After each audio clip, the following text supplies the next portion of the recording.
আসসালামু আলাইকুম, আমি নুসরাত জাহান লিয়া। কেমন আছেন আপনারা? আলহামদুলিল্লাহ আমরা ভালো আছি। চলে আসছি প্রতিদিনের ব্লগ নিয়ে। আজকে চলে আসছি আলু মাংসের সিঙ্গারা। আসুন দেখাই, শেয়ার করি আমি কিভাবে আলু মাংস দিয়ে সিঙ্গারাটা তৈরি করি। মধ্যে প্যান বসানো হয়েছে, প্যানেতে দিয়ে দিয়েছি তেল, দিয়ে দিচ্ছি পেঁয়াজ,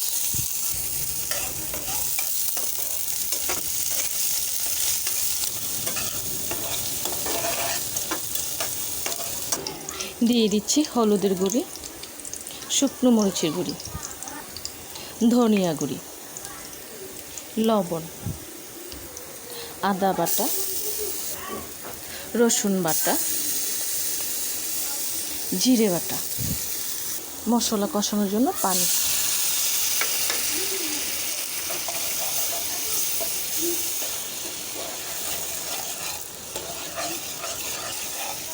মশলাটা কষে আসছে, এখন আমি এর মধ্যে দিয়ে দিচ্ছি মুরগির মাংস, দিয়ে দিচ্ছি আলু,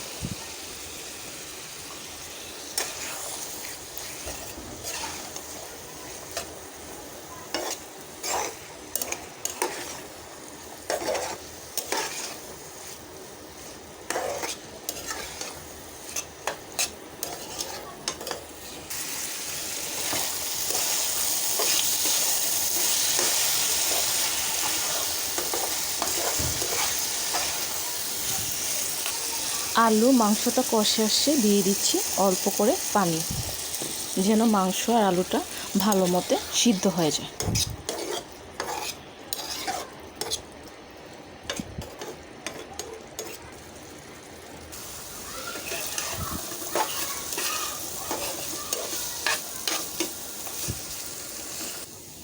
দিয়ে দিচ্ছি গরম মশলার গুঁড়ি,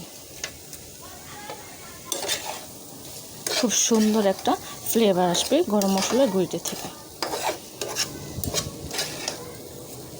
একেবারেই রেডি আলু আর মুরগির মাংস। এখন আমি এটা নামিয়ে ফেলবো। নিয়ে নিয়েছি এখানে ময়দা, দিয়ে দিচ্ছি কালি জিরে, আর দিয়ে দিচ্ছি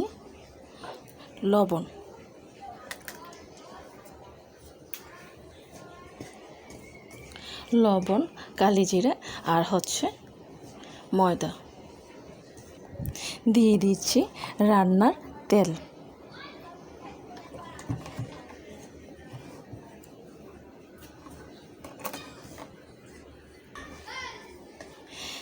তেলটা কিন্তু ময়দার সাথে ভালো করে মিশিয়ে নিতে হবে, তারপরে পানিটা দিতে হবে। আর পানি কিন্তু একবারে দেওয়া যাবে না।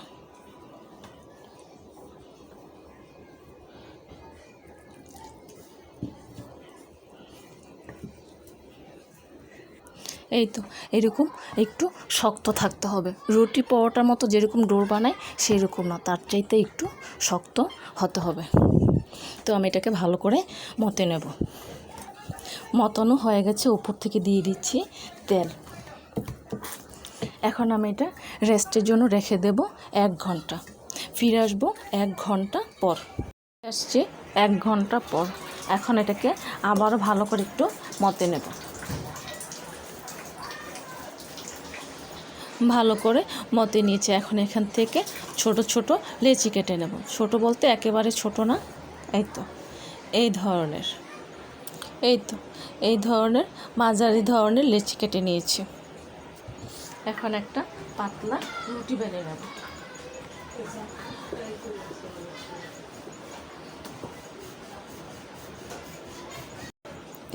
এইরকম করে পাতলা রুটি বেলে নিয়েছি। এখন এটার মাছ থেকে আমি কেটে নেব।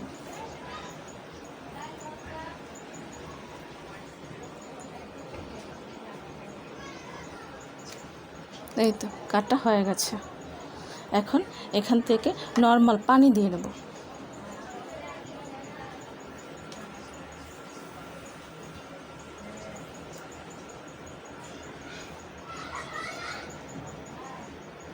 পানি দিলে ভালো মতো এটা চেপে যাবে, তারপর মাঝখান থেকে ফাঁকা করে নিতে হবে। এর ভিতরে দিয়ে দেব আমি আলু মাংসের পুর।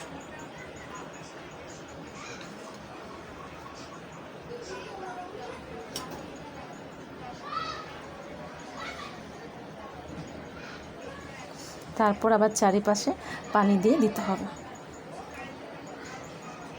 এখান থেকে একটা ভাঁজ দিয়ে দিতে হবে, ভাঁজ করে নিয়েই বাস এখানে দিয়ে দিতে হবে।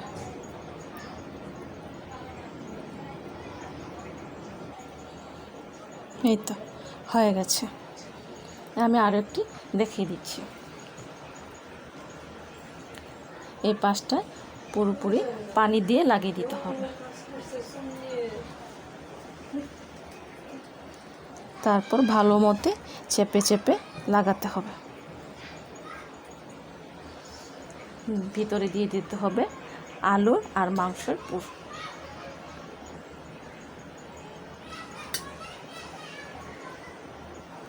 তারপর চারিপাশটায় পানি দিয়ে দিতে হবে। এখানে একটা ভাঁজ দিতে হবে, এই যে এরকম করে।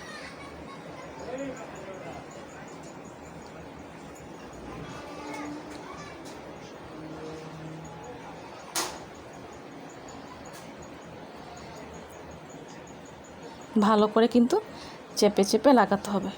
এই তো হয়ে গেছে। আমি এইরকম করে সবগুলো বানিয়ে নেব। এই তো আমি এইরকম করে সবগুলোকে বানিয়ে নিয়েছি। আসুন বাকি কাজটুকু দেখাই। এখানে আমি অনেকক্ষণ আগে তেলটা দিয়ে রেখেছিলাম, এখন আমি একটা একটা করে দিয়ে দেব।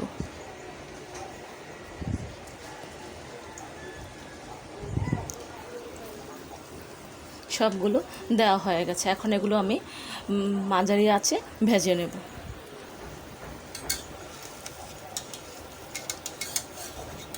মোটামুটি একটু হয়ে গেলে, আমি তো অনেকগুলো দিয়ে ফেলছি, তাই একটু নেড়ে দিতে হবে।